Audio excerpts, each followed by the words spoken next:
We're gonna see it now. Silas. Hey, let's sit together. Well, welcome everybody to our new year.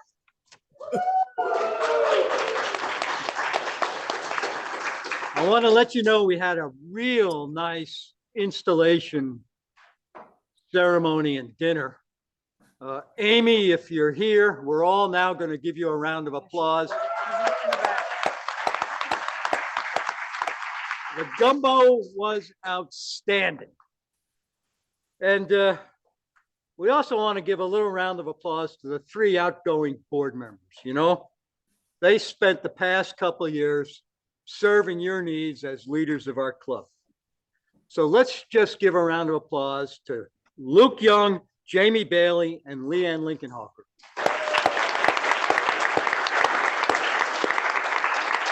Now we have 3 new board members starting up, and you can read a little bit about all 3 of them in this week's newsletter.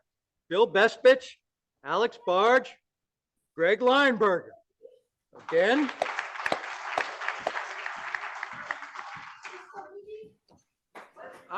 Where do I find, I'm not sure. Where's that newsletter reside? Speaking of the newsletter, you can read a real nice write-up about this year's Hickson Award winner, Mike McAvoy.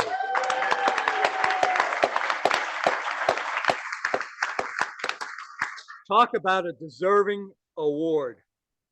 And finally, Ben Spiker was promoted to a position he's been looking forward to as immediate past president. Give it up for Ben.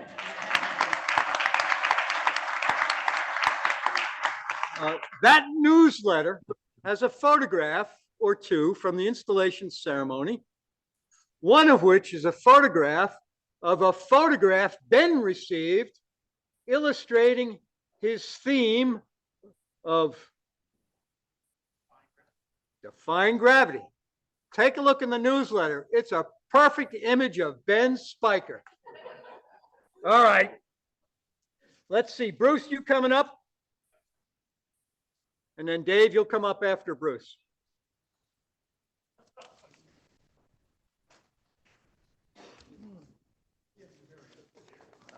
Good afternoon, everyone.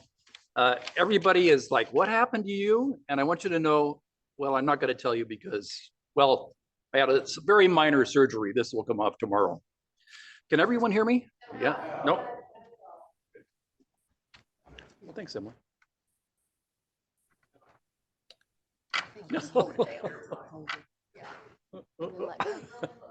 How's that? No? I guess Michael Brockton doesn't need a microphone. So I'm fine. I had just minor surgery. So while preparing for this introspection, I learned how to use the dictate function on Microsoft Teams. I haven't had use of my right hand for about 3 days.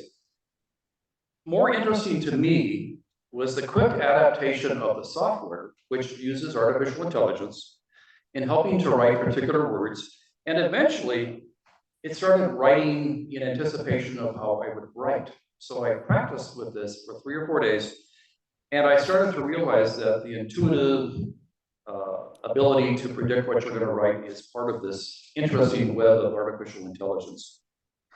So when we get up in the day and we start working on a website, primarily financial, you might get this message: downloading files or downloading updates, extracting files. And then you might get the question or the statement, download successful.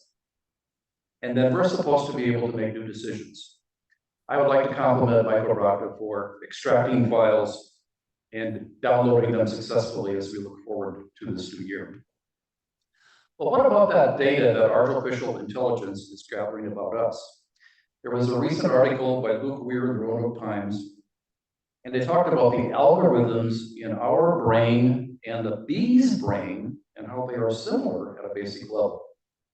These are the systems that make us chase food, sex, salt, and water. If we do all these things, it helps to propagate the species. The difference for humans comes from our comparatively larger brains and the impressive inventions like the computers we have created. Can you imagine dumping 500 million pictures into your head for 17 lifetimes? Our brain won't do that, but new machines are learning to assess that kind of data and actually keep it.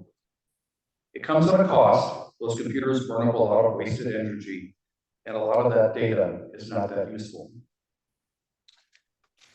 So how do we get past this overwhelming challenge of understanding technologies?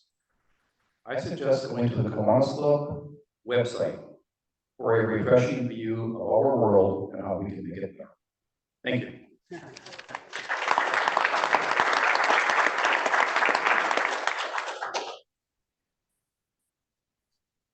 Please join me in our Pledge of Allegiance.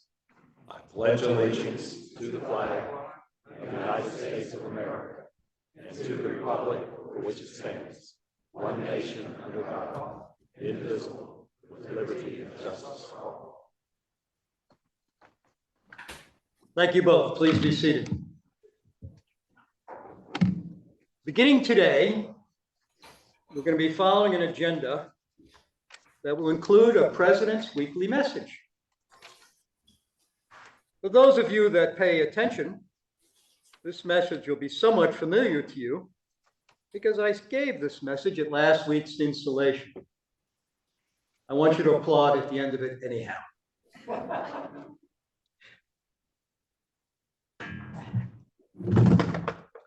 To make it a little more interesting, I'll include one image with the message.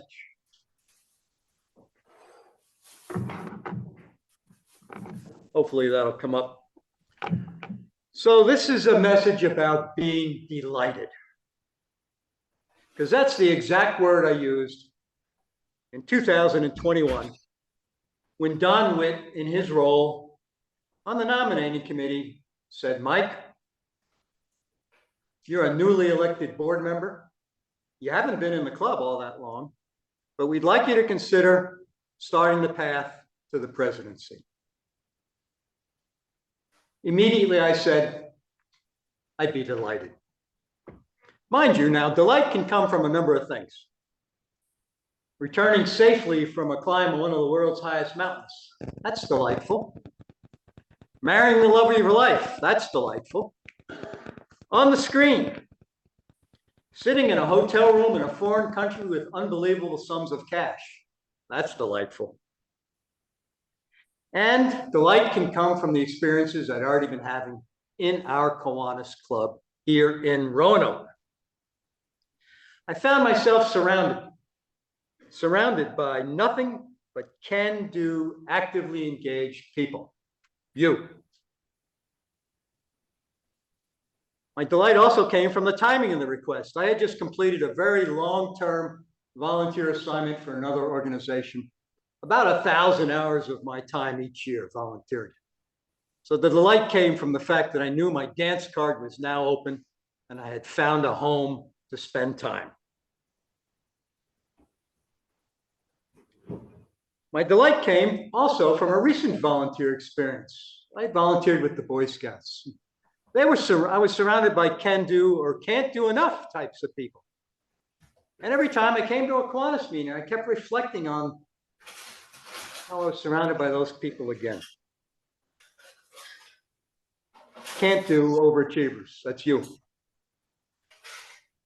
I saw in our Kiwanis Club, and I continue to see,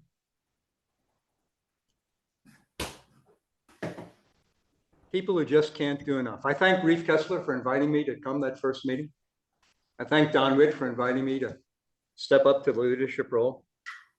And speaking of Don Witt, he responded when I asked him at that moment in 2021, when I asked him, why the heck is the nominating committee asking me to start the journey to becoming president? And he said, Mike, you ask a lot of questions. And you know, that is certainly true. Beth, my wife, will tell you, that remains true to this day after many decades. I am incapable of doing things the same way someone has done them before me. They'll be different, perhaps even better. So I ask a lot of questions because I seek first to understand. Then I like to apply a little of my judgment and skills to perhaps help us do things a little better. build on the successes we've already experienced. So thank you. Thank you for giving me the opportunity to serve you for the next year. I'm definitely looking forward to it. Next week, I'm going to talk about the theme for this coming year. Thank you.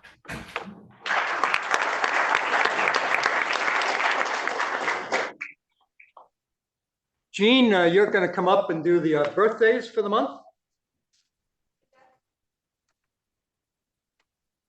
Oh, yeah, we could do guests first since that's on the agenda. Come on up, Harry. I just needed more time to chew. Yeah, I know. I'm Harry Zuloff, and I'd like to welcome some of our guests today. I will ask them to stand up when I introduce them, and also their Kiwanian host. So first off is Vicki Keith. Vicki? There she is, and she's a retired nurse. She's been here about 4 times, and under her sponsor is John Montgomery. And actually, Hi, are you here? I think Hi may also be doing it. Yeah, so stand up, Hi. What the heck? And under prospective member, yes or no? It looks like a yes. So, all right. Next person is Joanna Wilson, and she's sponsored by, oh, Don, okay.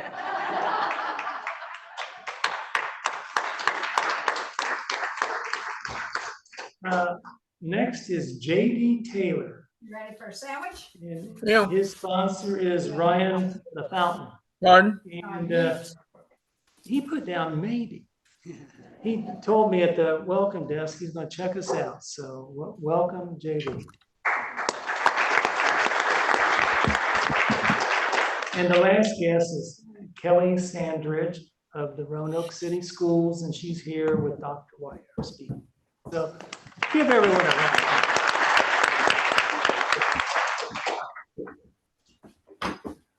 Did you say? I said you're on mute. Yes, I'm on mute. Okay. Definitely on. There is mine. All right, happy October. Welcome to a new Kiwanis year. So I'm going to announce the October birthdays, and I'm going to put you all on the spot.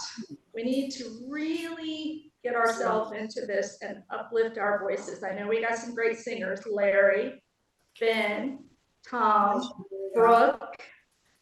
All right, and Judy's going to play the song for us after I go through the list. All right, starting out with October 2nd, Jenny Lee. October 6th, John Edwards. October 8th, Pat Patterson. October 8th, Brooke Tolley. October 10th, Val Brown. October 11th, Frank Longacre. October 12th, Sherry Dillon. October 18th, Ben Burks. On the 19th, Lee Osborne. On the 21st, Don Witt. On the 23rd, Kenny Brooks. On the 25th, Kevin Reeder. On the 28th, Ruth Cutler is going to be the big 9-0. He's on Zoom, Gene. All right. And October 31st, Angela gets the spooky birthday. All right. All right, are we ready, Judy? No. Happy birthday to you. Happy birthday to you. Happy birthday, dear Kiwanians. Happy birthday to you. All right. Happy birthday, everybody. So it turns out we have a few announcements to make today. If for some reason you've missed the opportunity to send in an announcement, feel free to write it down on a piece of paper. I can attend to that at the end of the meeting if you pass it up this way. So first on the list is bocce ball. You have flyers on your tables about that? And where else can you find information about bocce? Just so- Here. Yeah. The website, okay, good. How much And how much money does it cost to have a team go to I Bocce? didn't get a shower, so I'll take one before I leave. 25 if you're not a member. So bring some non-members, will you? They might have a good time, just like we will. Let's see what else we're talking about. The officers, we're going to meet this week. We meet before every board meeting. And Yeah, but I have to take it all the way this down. year, the officers have shifted because you've elected new officers.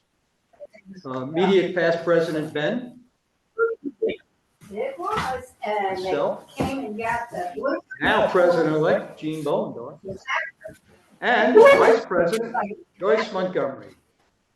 So we'll meet this Thursday. What else are we doing? The board's going to meet on Monday. And I want you to know, every one of you is welcome to a board meeting.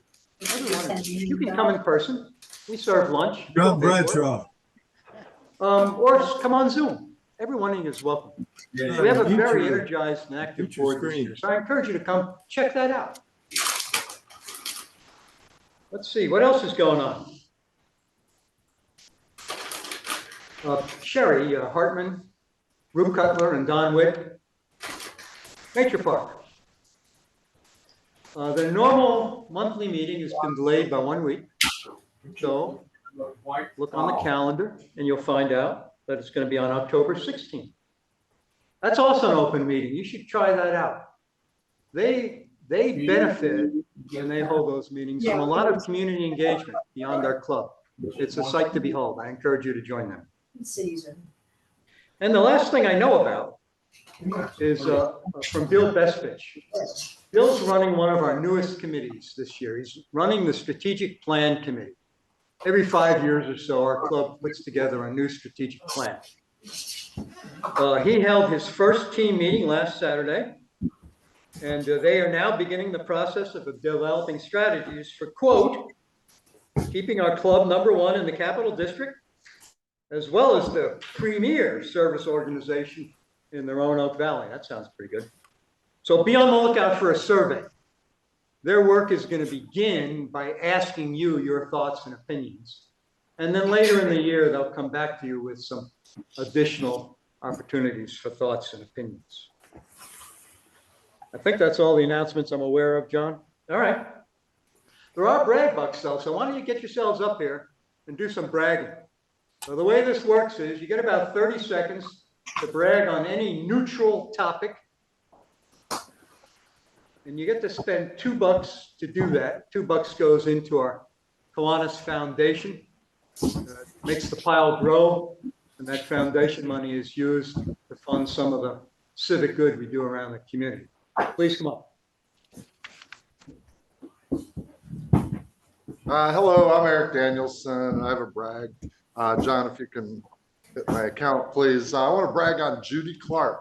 I was sitting there eating lunch and she was tickling the ivories, and I'm hearing Feel It Still by Portugal the Man and Lady Gaga song and some other pop hits that I haven't heard in here before. It was fantastic. Keep them coming, Judy.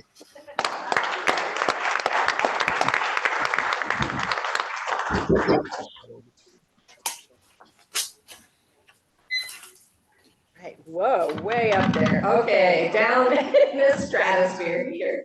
What a great crowd we have here today. I'm so glad to see everyone and glad that we showed up for our illustrious speaker today. We're really pleased to have you here and to kick off President Mike's year. So I am poster child for Capital District. You get this orange shirt if you get involved with the Capital District. My brag actually on John Montgomery, who was chosen by the Capital District to be Kiwanian of the Month. Join me in applauding our own John Montgomery. You might have heard him referred to as Elmer John Montgomery because we know he is the glue that keeps our club together. I also want to take this chance to invite you to be on the lookout for another newsletter. It's from the Capital District. Actually, John has played a key role in putting that together. And the Capital District offers lots of leadership educational opportunities that I invite you to take advantage of. You may have heard Dave and I are heading up the Capital District's DEIB Committee on Diversity, Equity, Inclusion, and Belonging. And we will be offering seminars on that topic.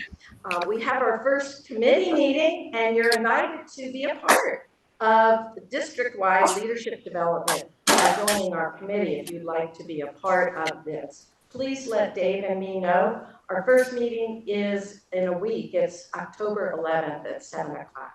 Thanks so much.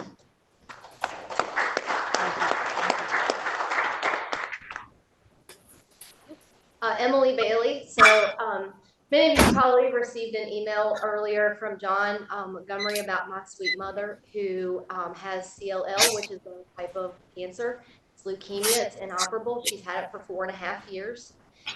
So my brag is on my mom because my mom said, I cried the day I found out that I had cancer and I haven't cried since, and I'm not starting now. She's getting ready to start treatment and is going to participate in a clinical study at UVA. And my second brag on her is that in addition to how incredibly strong she is, she also said, I've also decided that I'm going to die from a heart attack or a stroke, and it's not going to be cancer because we're just going to kick its ass.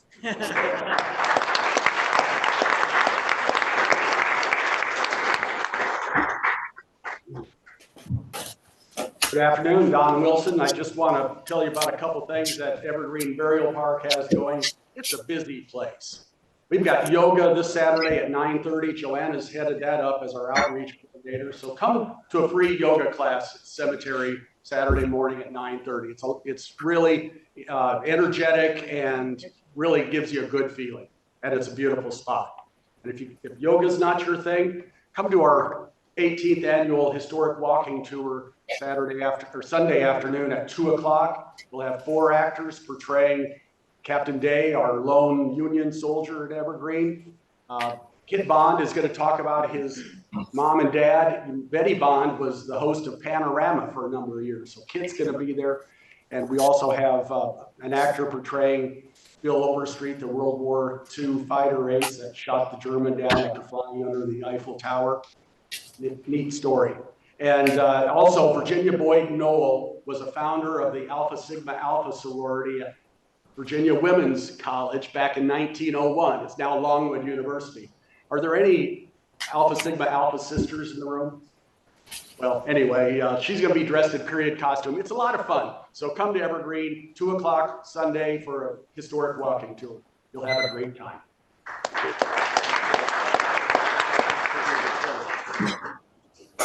We thought about what time will they be done? Evergreen. For the walking tour? Yeah. Okay. If you want to have fun after that and just move your feet, etc., the Dancing Duo will be having an event at the Benton War Memorial, their beautiful ballroom. We do this every other month. We'll have 50 to 100 people there. It is a great time, but I have an ask. The theme is going to be through the decades, so from big band era to 2020. We need 2 people to do registration. The lady, and I changed clothes before I came today because the lady who told us she was going to be doing registration Sunday said, oops, I can't do that. So I would love for a young person who would like to be there from 2:30 to start checking people in for the dance at 3 until 4. To make $25 for just sitting there and smiling and checking people off that are on the reservation list. So if you know someone who would qualify that's young or young at heart, please let me know.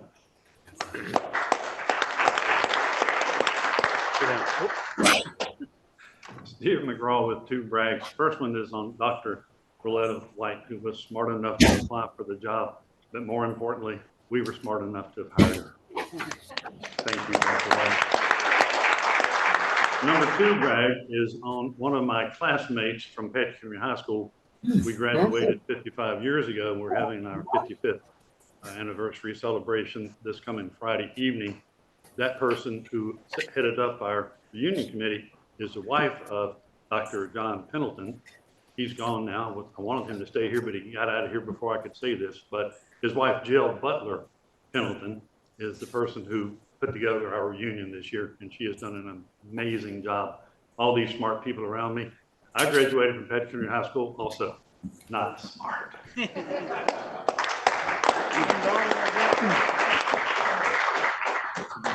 Thank you all for the brags. Now, we're gonna get on to our main program. I'm gonna hand you the cable, and you can set up your computer and give a rousing introduction. Thank you.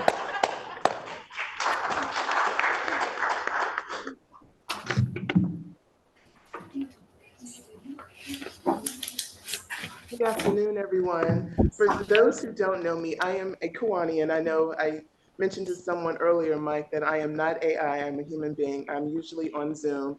And while I must say good morning, good afternoon, Rupert, I miss you. Rupert is my sponsor. He is a wonderful human being, and I love seeing him every Wednesday. So hi, Rupert. I am Shion Baker. I'm the Executive Assistant to the President and Secretary to the Board of Trustees at Howard University. And it is my pleasure, my honor, my nervousness to introduce the wonderful superintendent of Roanoke City Public Schools, of which I too am a product. I am a William Fleming Colonel. In college, I was a communications major. I'm not good with numbers, so sometime in the 90s, I was a colonel. A result-driven, student-centered, visionary leader, Dr. Verletta White was appointed superintendent of Roanoke City Public Schools on July 1st, 2020. She has been recognized regionally and nationally for her ability to bring together communities for the benefit of students. In 2023, she was named Virginia's 2024 State Superintendent of the Year, Virginia Region 6 Superintendent of the Year, and was also touted as the 5 superintendents in the nation to watch K-12 dive. In keeping with her desire for all students to graduate with diploma and resume rich resume with rich skill and experience, Dr. White introduced advancement via individual determination in Roanoke City Public Schools middle and high schools. Abbott seeks to close the opportunity gap in college acceptance and graduation rates among diverse and underrepresented students. Additionally, she created and received approval for the Roanoke City Public School System Equity in Action Plan, which will more than double Roanoke City Public Schools' career and technical education, student seat capacity, centralize the division's administration offices, and establish the Booker T. Washington Community Empowerment and Education Center. Students in Roanoke City Public Schools are demonstrating growth in reading due to Dr. White's focus on literacy, where teachers have the students read, write, and discuss relevant materials in every class every day. On top of all of those things, Dr. White is actually very active in our community. She engages actively with the Virginia Tech Carilion School of Medicine, United Way of the Roanoke Valley, Community Foundation Serving Western Virginia Public Education Consortium, Blue Ridge Partnership for Health Sciences Careers, Roanoke Education Foundation, Virginia Alliance of Black School Educators, and more. She is also the proud member of Delta Sigma Theta Sorority Incorporated and Girlfriends Incorporated. Dr. White holds a Bachelor of Science degree in Education from Townsend University, a Master of Arts degree in Leadership and Teaching from Notre Dame of Maryland University, and a Doctor of Education degree in Urban Education Leadership from Morgan State University. Dr. White and her husband are the proud parents of 2 beautiful daughters, Victoria and Bethany. And Dr. White, I must say again, it is an honor to introduce you. And it is my pleasure to introduce you, Dr. Verletta White, Superintendent of Roanoke City Public Schools.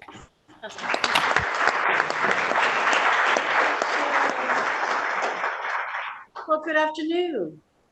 Good afternoon. I know we just had lunch, but I think we can do better than that. Good afternoon. Good afternoon. There we go. That's the teacher in me. I can't help it. I can't help it. And thank you, Ms. Baker, for that introduction. I'm exhausted now listening to my resume. No wonder I'm tired. No, it is an honor and a blessing to be here with you this afternoon. And I just want to, before we do anything else, I know that the Kiwanis Club does so much for the community, and I just want to thank you for your service. And I want to thank you for advocating for Roanoke City Public Schools and for your service to the Roanoke City community. So give yourselves a round of applause for all that you've done. I do think that your theme is very fitting, defying gravity. That's how we feel in Roanoke City Public Schools. We feel that we are also defying gravity, and some of the things that you've just heard about, I'm going to present to you today. I just want to give you a glimpse into our school system, what we're doing, what we're working on, some of the things that we're proud of, and share those things with you today. So I won't be with you too long, but I do want to give you an overview of who we are. So you can see on the screen here some of the fast facts about our school system. I always tell everyone that we are a beautifully diverse school system where we now have 29 school centers and programs. We serve nearly 14,000 students every day, and we employ over 2,400 staff members. Approximately 61% of our students are living below the poverty line and are considered to be economically disadvantaged. And about 600 of our students are experiencing some levels of homelessness. We have nearly 750 students in preschool and just over 2,000 students receiving special education services. And about 2,000 of our students are English learners and have English as their second language. And about 850 of our students have been identified as gifted. And here on this slide, you'll see a snapshot of our race and ethnicity breakdown, where you can see that we are now a majority minority school system. So as you can see, we are a large employer, and collectively we serve thousands of students and their families. Our motto, as you can see here on the screen, is "We are one," and I'm honored to work in a city that values public education. And I believe that collectively we can support all of our students. In front of you, you should have a snapshot of our strategic plan. And so that is, we're going to go through some of those pathways in the strategic plan, but we're really proud of it. I just heard that you're working on your strategic plan as well. So as you know, it's a process, and we're really proud of the fact that we involved multiple stakeholders in our process. We have over 40 committee members on our strategic plan steering committee, including, of course, parents, teachers, administrators, but we also included community leaders. We included higher education partners, city officials, and business leaders as well, because perspectives matter. Perspectives matter, and all of us have an investment and should have an investment in our schools and how we're graduating our students. So we had to come together and come to consensus on what we want for our children. So we had wonderful discussions, and it resulted in the development of our strategic plan. And we also had to agree on our mission, our vision, and our core values. And so our mission here, you can see, is simply this, that we work for kids, and all of our conversations are related to children, and that the work that we do every day is about engaging our kids and empowering them. And overall, our overall mission is that we want to provide a strong foundation for our children so that they can become lifelong learners and contributing and productive members of society. And our core beliefs, we put students first. We believe our diversity makes us stronger. We believe in high quality and highly effective instruction. And we believe that collectively, again, we value public education. So we had to come together and then discuss the portrait of a graduate. What do we want for our kids when they graduate, when they cross that stage? We want graduates who are what and who can do what. So I'm going to ask you to just turn to your neighbor. When our kids graduate from high school, when they cross that stage, what characteristics do you want them to have? Honey, I promise it'll be 3 seconds. But turn to your neighbor. Just name a characteristics to your neighbor that you want. I want our graduates to be.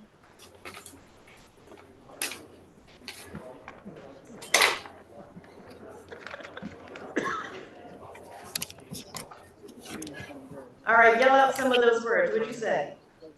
A good citizen. What else? Prepared. Yes. Ready for the future. Have integrity, absolutely. And we had to, as you can see, we have lots of opinions here, and as a committee, we had lots of opinions there too. So our committee came together and said, ultimately, certainly there are lots of wants and desires that we want our students to have when they cross the stage. We want them to be innovative. We want them to nurture their curiosity and be creative. We want them to be resilient. Life is hard. Life comes with its ups and downs, and it's challenging sometimes. And we want them to know how to bounce back and how to pivot when necessary, right? We want our students to be dedicated. When you start something, finish it, right? Know how to finish something, and know how to keep your word. I remember a time my parents told me that my word is my bond. Not just my parents, right? I'm sure your parents said the same thing. Your word is your bond. So how to be dedicated, and then also how to be empowered and inspire others to act and know that it's not just about you, but it's about those whom you serve, right? It's about service to other people. For me, I also want our students to graduate with a diploma and a resume. My mother, God rest her soul, my mother used to say that things that you're supposed to do, that's your reasonable service, right? We're supposed to graduate our students with a diploma that means something, an earned diploma that they can hold up and be proud of. We're supposed to do that. But I also want us to make sure that they have what I call a gift with purchase. You know, you go to the store and you might go to the cologne or perfume counter and you buy your perfume and then they'll give you a little gift with purchase. You'll get maybe an umbrella or a manicure set or something.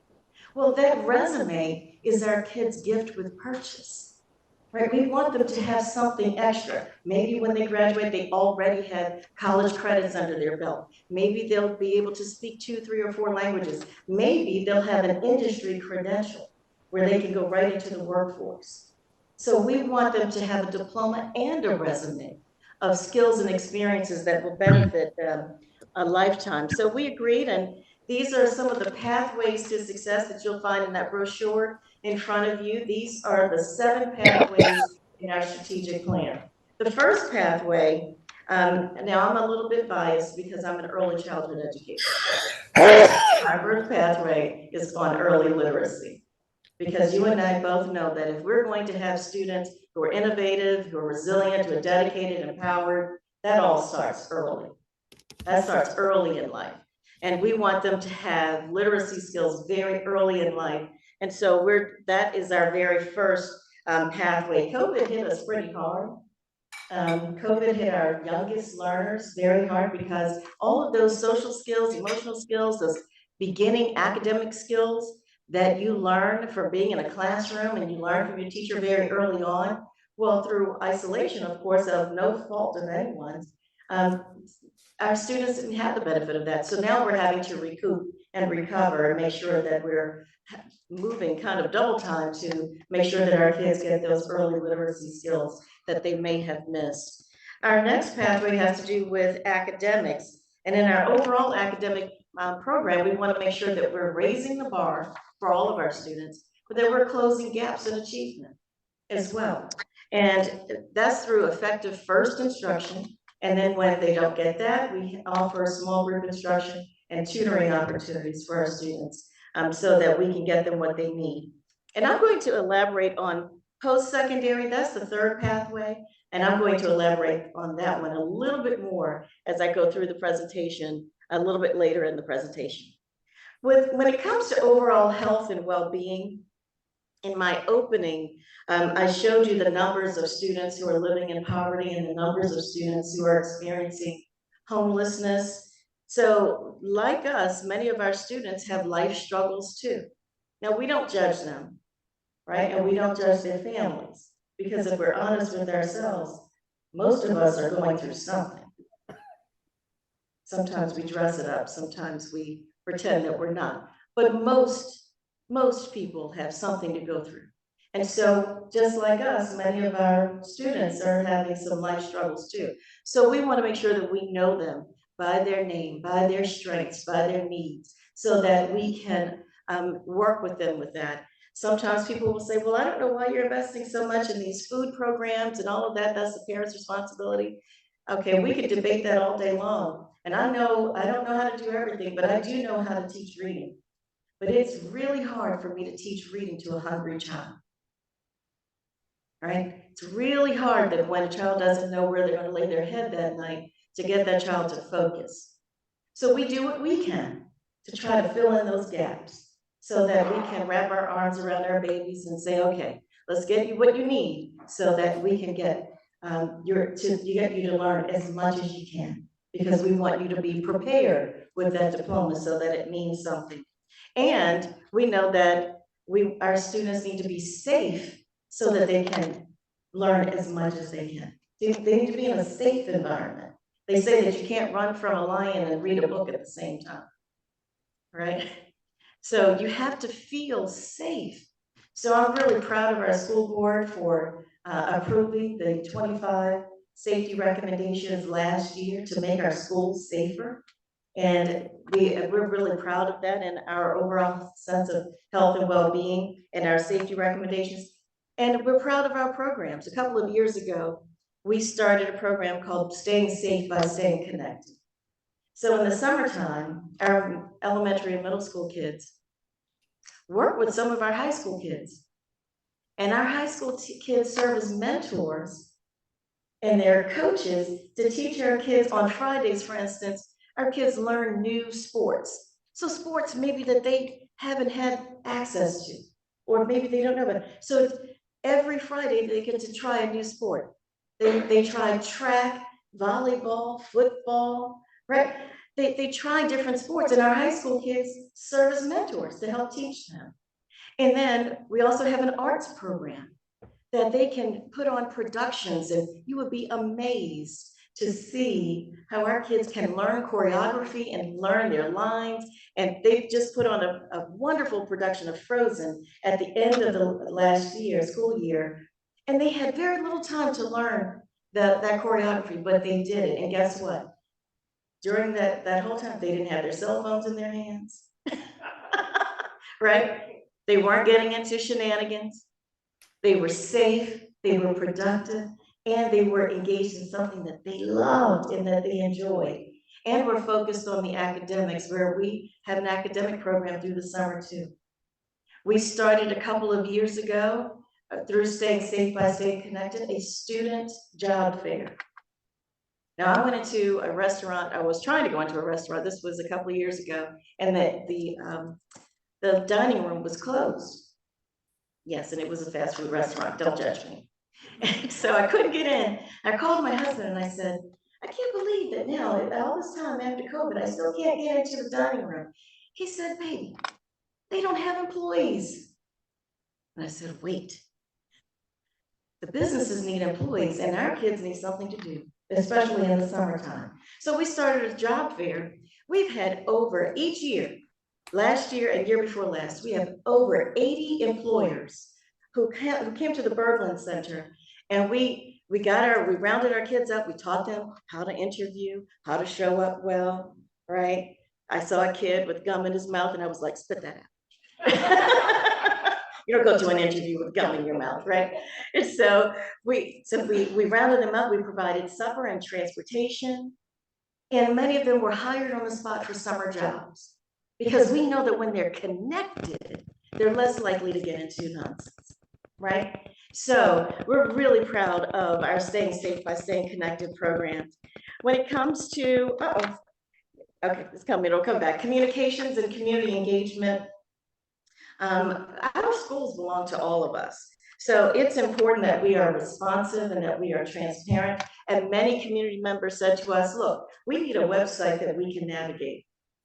So we have, if you go online, you'll see we have a new website, we have a new logo. We've completely have a new brand manual, thanks to Kelly Sandridge and her team. Just a whole complete revamping, because again, the schools belong to our community members. So parents should be able to go on and see how their kid's school is doing. So we have a new data dashboard, right? It's our parents' taxpayer dollars that are funding our schools. So our parents should be able to see how their kid's school is doing. And so we have a new data dashboard as well. And so we're proud of the work that we're doing with communications.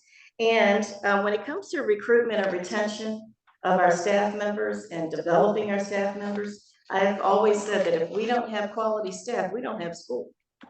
Right? If we don't have staff, we don't have school. And we can't just have any staff, we have to have the best of the best. Our children deserve no less. And so I am just so grateful.